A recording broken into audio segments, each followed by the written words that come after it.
So finally, let's compare the gravitational potential difference, gravitational potential and gravitational potential energy. So gravitational potential difference is nothing but carrying a charge between 2 points.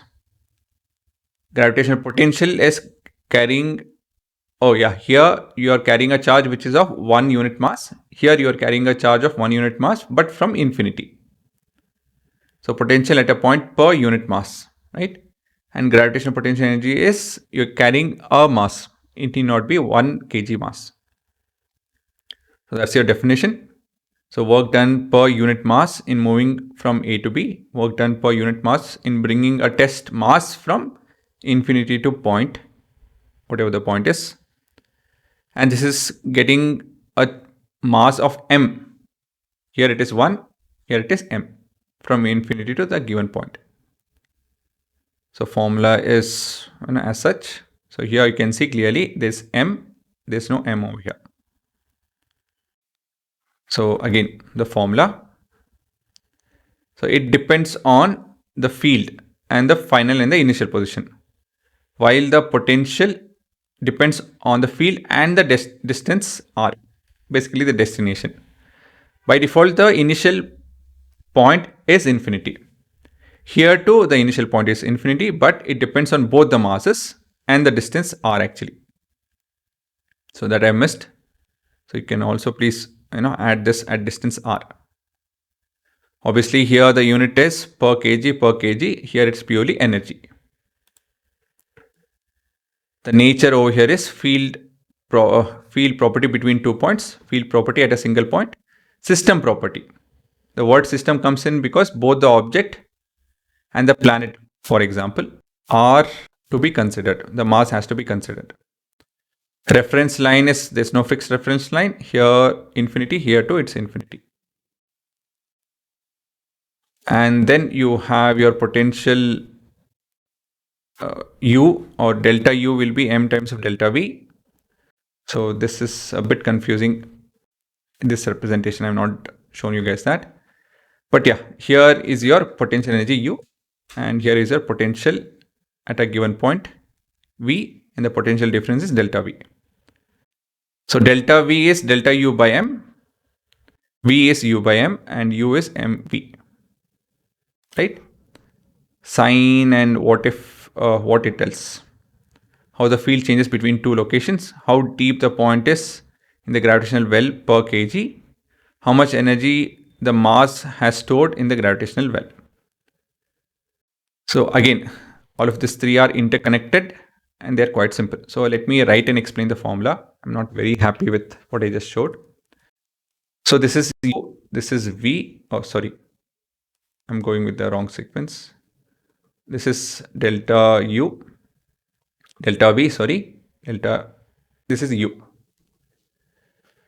Now, if I have a mass M, right, if I know the potential energy or the gravitational potential at that point A, then I can figure out the gravitational potential energy, that is U, by multiplying V with the mass that we are dealing with. So this makes up the system, right? This is your second object, and this is because of the source. So this has a source mass.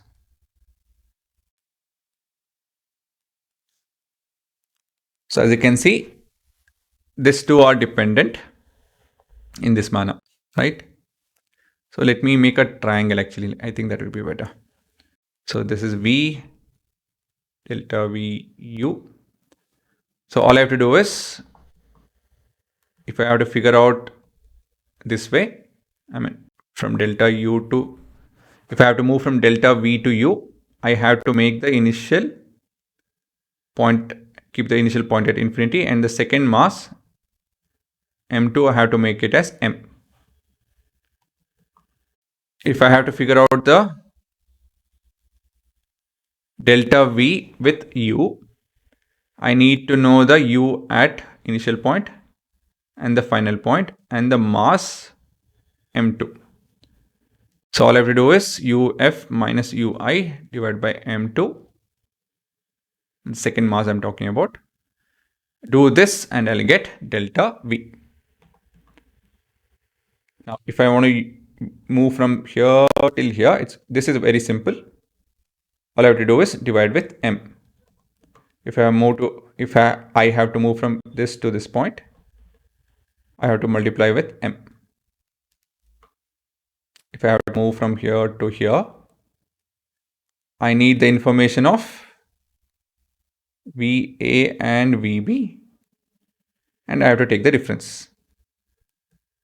And if I want to move from here to here, technically your V initial has to be infinity. As you can see, the mass we are not dealing with. By default, they are dealing with unit mass. So I'm not talking about mass over here. But with U, the mass is important because U is system.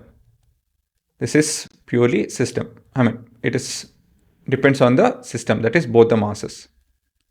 This is purely the source dependent, that's all. So this is source dependent. Let me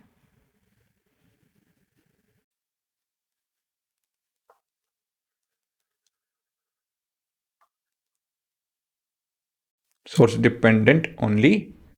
This is system dependent.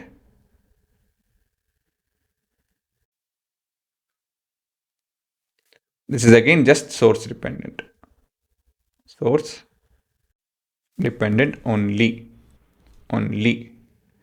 This is system dependent. That is the source and the other mass.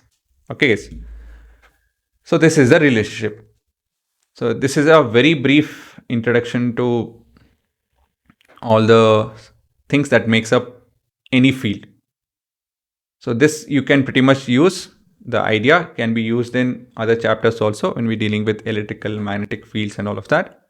So it's important for you to understand the terms. Instead of gravity, it's electrical. Instead of electrical, it is magnetic. That's it.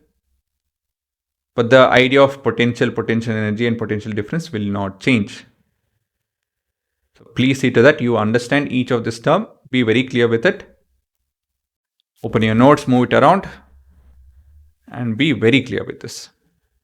So I think I will show. I think this is good enough for you guys. And I'll show the table.